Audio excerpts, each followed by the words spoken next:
la responsable individuelle et collective par rapport à l'écologie. Tout le monde parle de sauver la planète, mais peu changent leurs habitudes.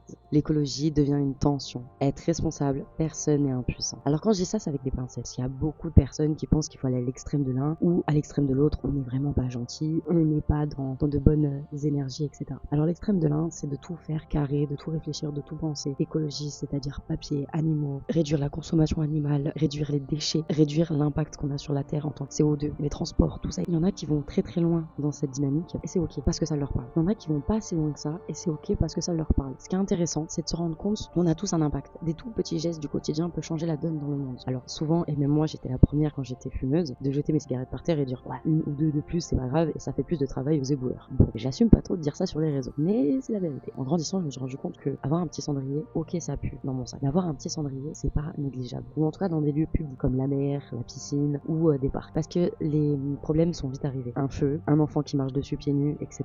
On ne sait pas, mais c'est vite arrivé. Et quand j'avais cette réflexion de me dire ouais bon c'est rien, un de plus, voilà. Quelques jours après je me suis brûlé la main dans un parc avec ma propre cigarette. Je vous raconte, c'était très drôle. Et je me suis rendu compte qu'en fait on récolte ce que l'on sème. Mais peut-être pas tout de suite. Mais la vie nous apprend des leçons pour nous montrer qu'à petite dose, à petits échelons, on peut changer la donne. Je vous dis pas d'être un extrême de l'écologie, ça dépend de votre cœur, de vos ambitions et de vos croyances à vous par rapport à votre vie personnelle et du quotidien. Ce que je peux vous conseiller de faire à votre niveau. À votre niveau, c'est avec votre conscience et avec ce que vous avez envie de faire. Parce que pendant des années, les arrière-grands-parents ont vécu comme des rois, ont clairement vécu comme des rois et ont complètement oublié le principe que cette terre, il allait la refourguer à leurs petits-enfants et que c'est dommage de la bousiller comme ça. Ça, c'est à notre échelle. À l'échelle un peu plus mondiale, c'est vraiment les guerres, tous ces aspects-là, d'accord? Ça nous concerne pas encore. Par la suite, ça va nous concerner, mais pas encore. Il y a aussi un autre aspect à voir, c'est le côté de la terre. Donc la terre, quand elle décide à notre place, quand la terre décide de créer des problèmes terrestres, c'est la terre décide. Et si elle le décide, c'est pour nettoyer, ranger et recalibrer. Donc il faut faire la part des choses surtout. Rien n'arrive par hasard. Rien n'est du hasard et rien n'est là pour rien. Donc si t'es d'accord, dis-moi en commentaire. Si tu ne l'es pas, dis-le moi aussi et dis-moi ce que toi tu mets en place au quotidien. Je te fais des bisous, je te dis à très vite. Ciao.